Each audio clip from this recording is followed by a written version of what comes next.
friends, I'm Sharon Betters, and this is the Help and Hope podcast, and we are so excited today to have with us Katy Bowser Hutson. But before I tell you about Katy, I want to ask you a question. What would you do, how would you feel if you heard your doctor say, without treatment, this disease is fatal?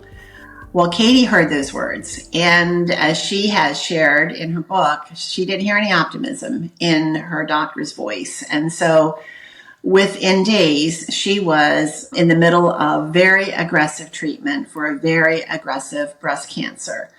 As a breast cancer survivor, and I don't even like to say survivor, I like the idea of warrior woman. I had breast cancer over 30 years ago, and I had to have aggressive treatment, but nothing like what Katy has experienced.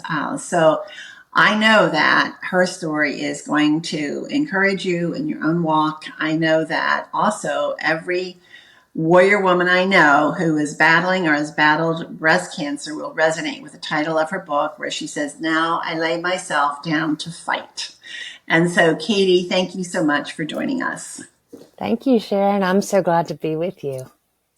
Well, I think, for me personally, as I was learning about your story, the phrase, "it was the best of times, it was the worst of times," came to me because you were describing a really, just a spectacular time in your life. It seemed like the culmination of a lot of dreams and a new chapter opening up for you. And then within hours, everything turned upside down. What happened? Just side note, I haven't even started talking. I'm already on a side note. Here we go, Sharon. That's all right. That is, when people ask how I'm doing, I often answer like that. It was the best of times. It was the worst of times. No kidding. Oh, Thank you, Dickens. That's great. Well, let's see what happened. I was 40 that year. I'm 46 now. Had to think about that a second.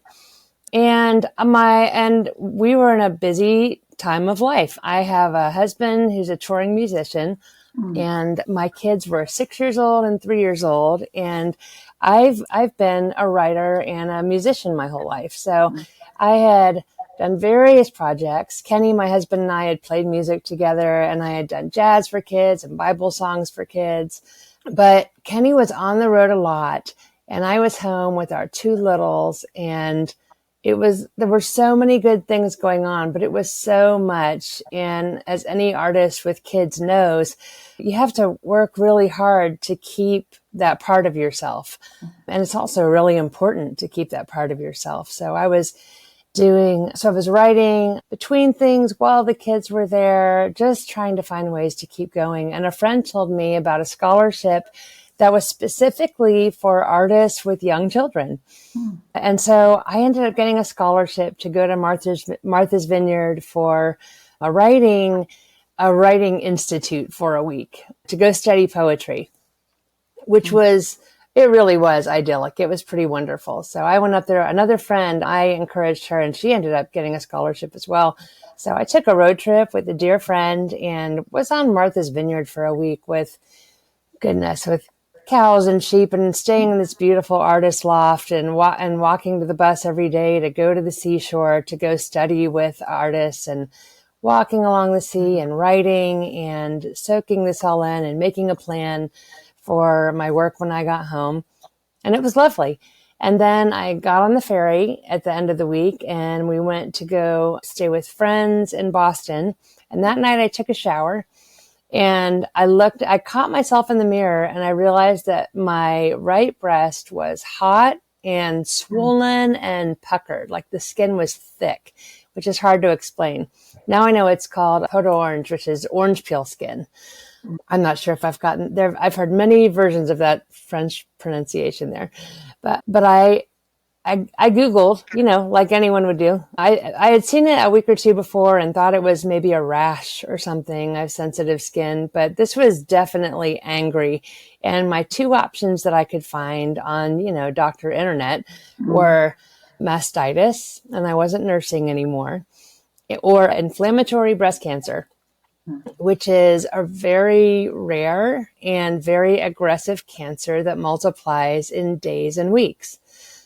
And so I went to pick my kids up in Pennsylvania where they were staying with my parents. Kenny was on the road. And I said, I'm just going to go hop in and get a mammogram. So I went into the little hospital in my parents' small town where they were kind of annoyed that I was coming in with a last minute mammogram at the end of the day. And after I got the mammogram, my tech got a little more gentle. And then I got an ultrasound. And then they let me know that, yeah, I did in fact have, it sure looked like inflammatory breast cancer. So from that, at that point, we were running for it. It was straight back to Nashville, back home, and straight into chemo, we went into gear really, really quick because it really was running for my life. Yeah. Yeah. Yeah. As I was reading your beautiful book of poetry, I was thinking that it was relentless. It was, like you said, it was chasing you. It was just good word. Yeah. Yeah. And you had no choice but to take action right away. Well, I was 39 years old when I was diagnosed with breast cancer, and I had 2 elementary children and 2 high school kids. And I remember exactly, my husband was the one who told me that I had a malignancy. And I remember how I felt. I remember everything. Tell us about when you knew. I mean, the tech told you. How did your body, your mind, your heart respond? Boy, sometime I'm going to have to get your story here too, Sharon. Because I can. That sounds pretty familiar. You know what? When I found out that when they actually said that it was cancer, actually the first thing I did was get out my notepad. I completely stuffed my emotions because that's not what I needed right then. I needed information as much as I could get and fast. So I pulled out my notebook and I started writing everything down and asking every question that I could possibly think of because I needed to know as much as I could to find out what the next steps were. After that, I went to the car, called my husband, and started sobbing. And he found a way to get home as quickly as he could. And then I went back to my parents' house. I called my parents first to let them know what was coming. And that was really hard. My dad was a colonel in the Army and a fairly not obviously emotional guy. And he was standing there, I mean, just about at attention, waiting for me with tears running down his face. Ooh, that got me. It's getting me. Yes, and I was still trying to hold it together at that point because my kids came running out and I had to explain and they wanted to know why grandpa was crying. And so, as a mom, I put it all back in and I said, I have something that's called cancer. There is something I said, I don't feel sick at all right now. I remember this pretty clearly. I don't feel sick at all right now, but there's something in my body and in my breast that's trying to hurt me. And so I have to go this year. I've got to do a bunch of treatment. I have to go get medicines. And guess what? So I don't feel sick right now, but this is going to make me feel sick to make this thing in my body that's hurting me go away. So sometimes I'm going to be really tired and my hair's going to fall out. And my daughter, who is 6, laughed. She's like, what in the world? And so I said, so my big job right now is I have to go take medicine and do these things to get better. Yeah. That's how I explained it to them. At 6 and 3, I didn't need to say, Mama might die. That was not what they needed to hear. They needed to hear, I'm going to be sick, I'm going to be tired, and we're going to be working hard. Yeah. I resonate with you saying I felt fine. I remember for myself, I had to have 6 months of chemotherapy. It was a long time ago. So I had to go into the hospital for 4 days a month. Every 4 weeks, I'd be in the hospital. And the nurses would sometimes wear 3 pairs of rubber gloves so that the poisons they were putting into my body did not touch their hands. So that gave me a good idea of what was going on. But I would feel fine. And I'd have to go in, and I knew that within 24 hours of going home, I was going to be a mess. And every 4 weeks, I would say that to my husband, I feel fine. I don't feel like there's anything wrong with me, but thank God for the kind of medical testing and everything that we have. So you mentioned treatment. What was your treatment plan? Well, inflammatory breast cancer is a little bit different in terms of the order of things for most folks with breast cancer. It's called neoadjuvant chemo. So chemo is the first thing you do. So they put a port in on my clavicle.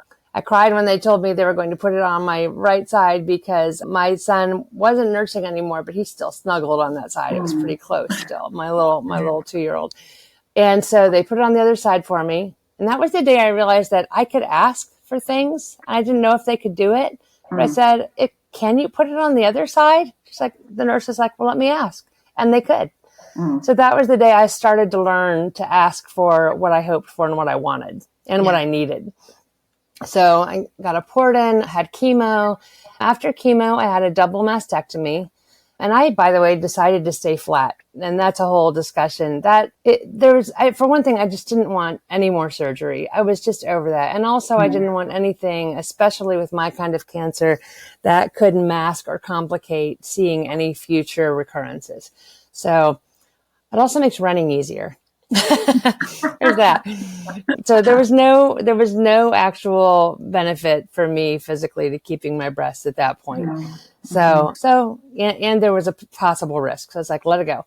And then I had radiation, and then I had both of my ovaries taken out to continue to reduce estrogen because my cancer ate estrogen. So yeah, that's most of it. A lot. Yeah.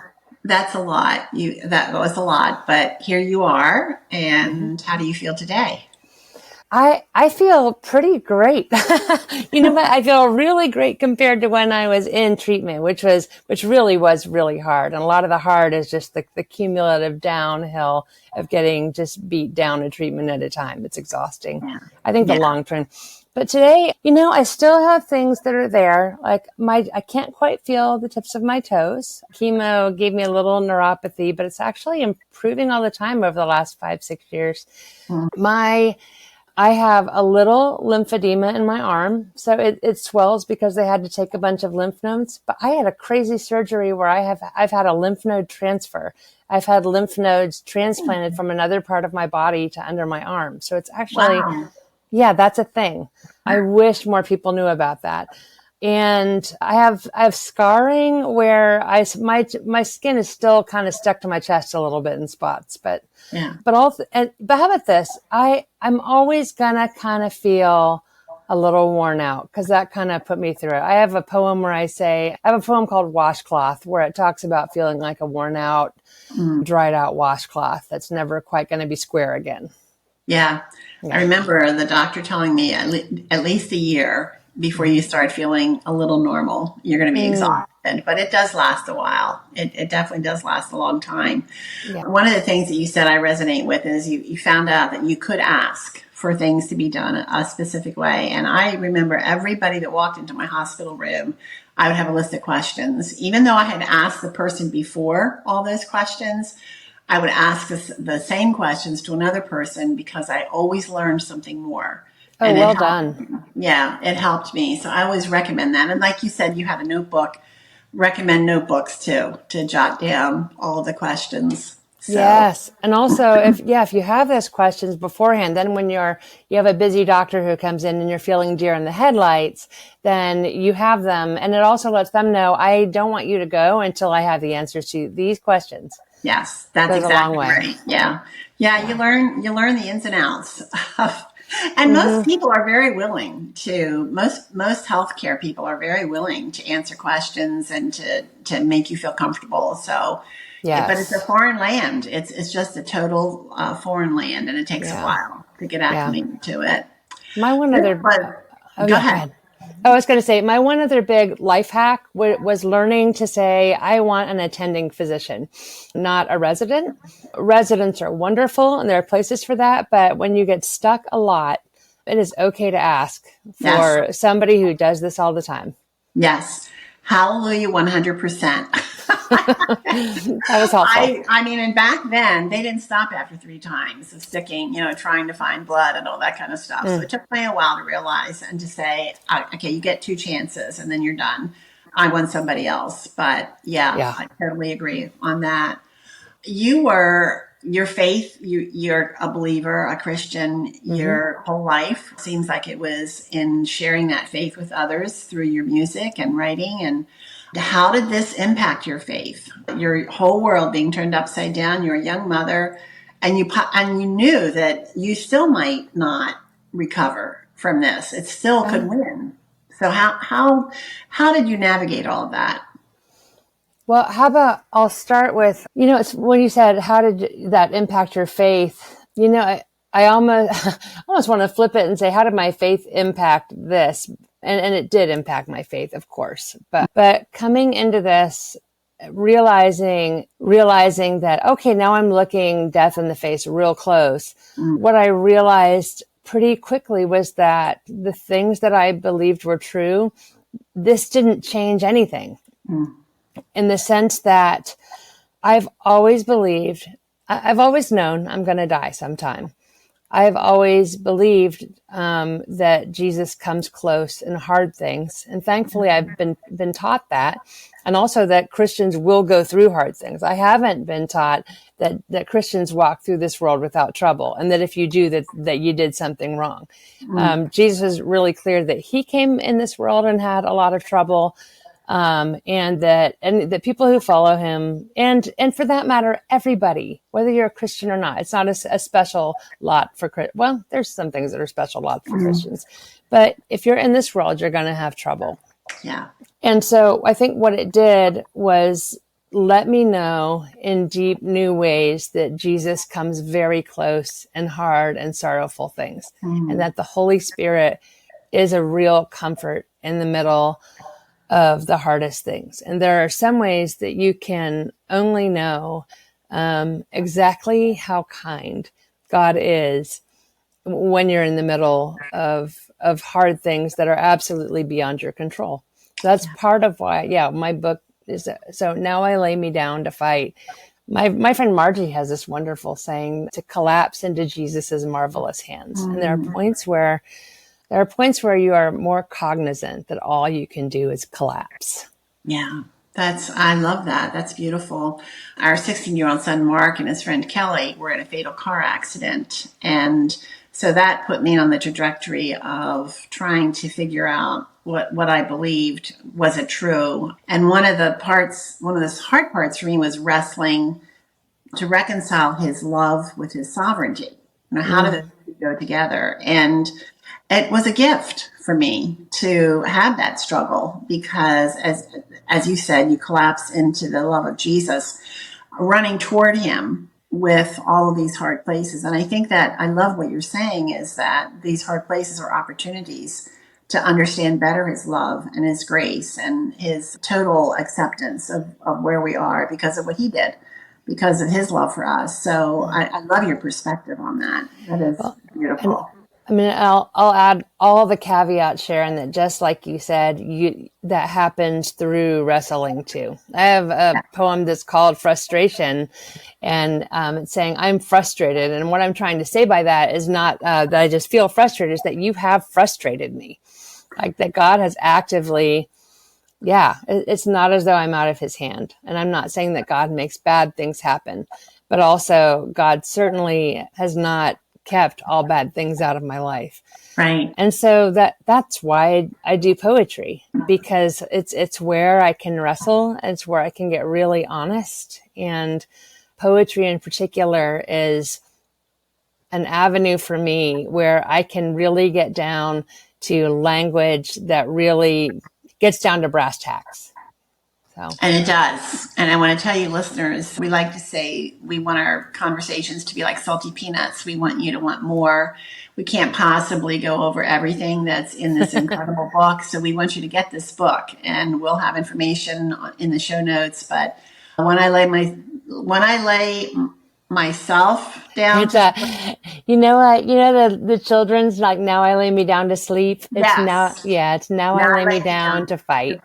Yeah. Now I lay me down to fight. It's beautifully written. And And our guest is transparent. She's very transparent. If you have been anywhere near suffering, you're going to capture what she is saying. Katy, it's really beautiful. I'm so grateful for it.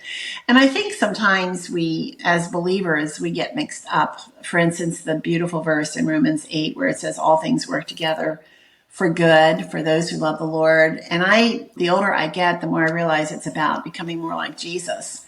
What could be better than becoming more like him through those hard places? And those hard places show us how much we need him and how much we need to run to him and turn to him. So that's one of the good things that comes from those hard places. Okay, so Sharon, I'm going to jump to you. You tipped your hand and told me a few things we might talk about, but I'm just going to go ahead and call it Providence that you went for Romans 8, because that's where I was just hanging out this morning, and I was going, when you were asking, like, what came from this, what's come out of it, or what would you, I forget how you said it, but what's kind of your takeaway or what would you get? I think you said, what would you tell someone in the middle of this? Mm-hmm. And I was going, Romans 8:26 and 27 is the Spirit helps us in our weakness, and we don't know what we ought to pray for, but the Spirit himself intercedes for us with groans that words can't express. So I love that that's right up against it. Those two things are together. Yeah. It's like, I have no idea what to pray for right now, but I do know that the Spirit, that the Holy Spirit will come near and help us figure that out when we don't have words. Yeah. I definitely remember those moments during chemo where I was so sick and lost my hair. And, I started out with the two things I really can't stand. One thing is I can't stand needles, and the other is I don't want to throw up. So, chemo that's a definite. Well, maybe not today. Maybe it's so much better today. But back then, that was, as much as they tried, it wasn't going to be overcome. And getting stuck with needles all the time. I'm with you. Yeah, those hard places. Yeah, needles and nausea are just both. Nausea. And it just wears you down to the point. Yeah. You had 2 little children. How in the world did you take care of them? And in the middle of all of this, I know what it feels like. And you probably felt worse because yours was much more aggressive. You were just talking. Yeah, you were just talking about nausea and vomiting. I have a poem here where it's just a moment where I was potty training my son in the early hours of the morning, and he was sitting on the potty, and I was about to throw up, and I was like, am I going to have to push him off? Like, what are we? It's like, how do we do this at the same time?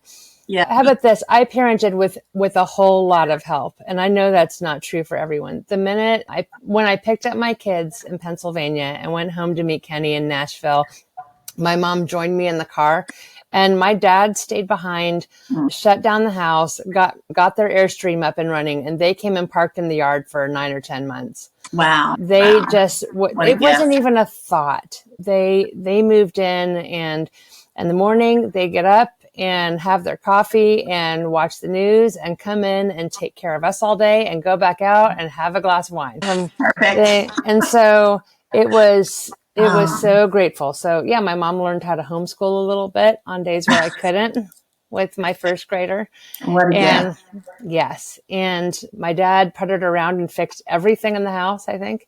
But yeah, and Kenny still went on the road a lot of it. His boss was really grateful. He played with a guy named, do you know who David Crowder is? He's a Christian worship guy. Of course. Okay. Crowder was unbelievably generous and was very kind. And yeah, when Kenny needed to stay home, Kenny stayed home. Wow. So that's amazing. That's amazing. And I would say to those of you who are listening, if you're thinking, well, I don't have a family like that, I would be completely by myself. I believe that's why one of the reasons God has given us the covenant family, the church family. And I know that's hard. I was a pastor's wife for many, many years, and I know that we can be deeply wounded by the church family, and we wound others. But I still believe it's one of God's most precious gifts. And I also believe that's where he keeps a lot of his promises that he gives to us through his people. And so in the good times or the bad times, it's worth it to pursue that relationship with God's people. Yeah, I'll say our friends and our church friends and our friends in community, brought us meals every day for about 9 months. Yeah.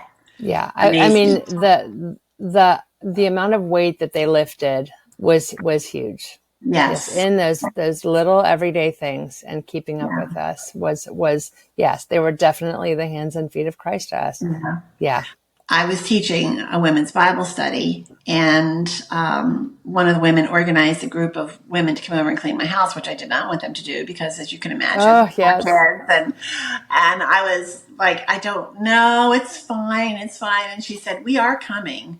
And so we are hard to accept it. Your house, so whether you like it or not, we're coming. You are now cancer-free, which is pretty amazing. But as someone who is also cancer-free, I know that the first 10 years or so, every time you have to have a test, there's this feeling. How do you deal with the potential for living in fear? Because it's just there. And so it's just there. And it gets less so the more you live in today's where you've lived another day. But yes, and you take it to Jesus and you go check the things out. What was I? Oh, you know what the next book I want to write is about? I want to write about playfulness. There you go. I've been thinking about it and studying it, but so I had, my trauma with cancer, and the whole world has gone through a pandemic now. So a global trauma of sorts. But it feels like I think one of the best ways to respond to trauma, really, and play doesn't always just mean fun. That's something I've been kicking around lately. That play is stepping forward in faith with some trust and levity, and exploring the edges of what you know to be true and what you feel like is true, and trusting that God will go there with you. So I've been kicking around how, the Trinity is playful among themselves. And God is playful with us, calls us into places to find things that are true in the face of fear. Yeah. Yeah, I can't wait to get your book. It is a big way that I've responded to. Yeah. Yeah. Well, don't you think that, one of the things I was going to say is after every test you celebrate, when you get your bones scanned and they say everything's clear, we would celebrate. That would be amazing. Talking about playfulness. If you have a to-do list and your husband comes and says, you want to run errands with me, or do you want to take the kids to the beach or whatever, you put everything aside and you do it. You go for it. So but I also love the way you're talking about the playfulness of learning more really about the character of God and some of the deep secrets that he has, that he shows us in the darkness. So, but we celebrate with you that you are cancer free, and know that I know that there's at least one more book inside of you, but I have a feeling there's more than that. So speaking about your books, we're going to be wrapping up our time together, but I was hoping you could read what's one of your favorite poems in your book? Well, I've got one here. I've got one for you. Okay. It's kind of a good intro one because it's called Cancer Poet. And this is a direct talk to cancer. So, by the way, do you know what kudzu is? Are you in Delaware? Is that right? I'm in Florida right now, but we are from Delaware. Yes. Got it. Hooray for Florida. Well, okay. So you know what kudzu is? The invasive thing that takes over everything. We call it kudzilla sometimes. Yes. Yeah. Okay. Well, that makes an appearance in this poem. Okay. Cancer Poet. Cancer is an overgrowth, a kudzu, tangling and strangling legitimate life. Chemo is a killing, a burning out, burning down to ashy carbon indiscriminately. But cancer, did you know that I am a poet? My job is to cull through the chaos with tweezers and magnifier. I have wings on shoulder blades and ankles just big enough for hovering me inches above the terrain, traversing without smothering my subject. With pen and pocket and fingers and eyes, I cipher meaning, siphoning liquid beauty that seeps from the edges into a tiny vial. Taking pains with my pain, it fruits sweetly. If in this year's ravaging, I eke an ounce of beauty, it will outweigh all of your ashy remnant. I can paste it on my foot soles and stick me to the incinerated earth while I wait, where I will wait for the rich loam, tear-soaked and fertile, to live. That is what poets do, Cancer. That is beautiful. And what a wonderful introduction to your book, Now I Lay Me Down to Fight. I'm just loving, Katy, that our conversation, and we could just keep talking.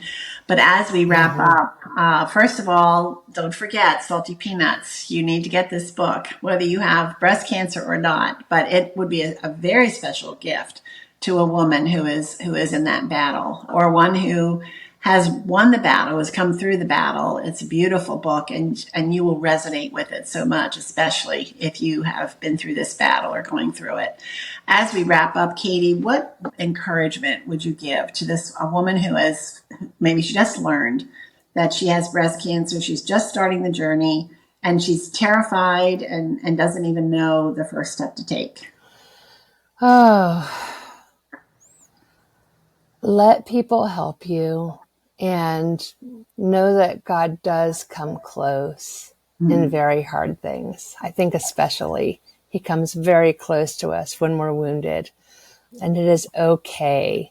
Yeah, it's okay to lay down, and it's okay to feel love and know that you are, that you are precious. God cares for your body, cares for your soul. And receive all the love that God and your community have for you. Yeah. And go slow, be real gentle with yourself.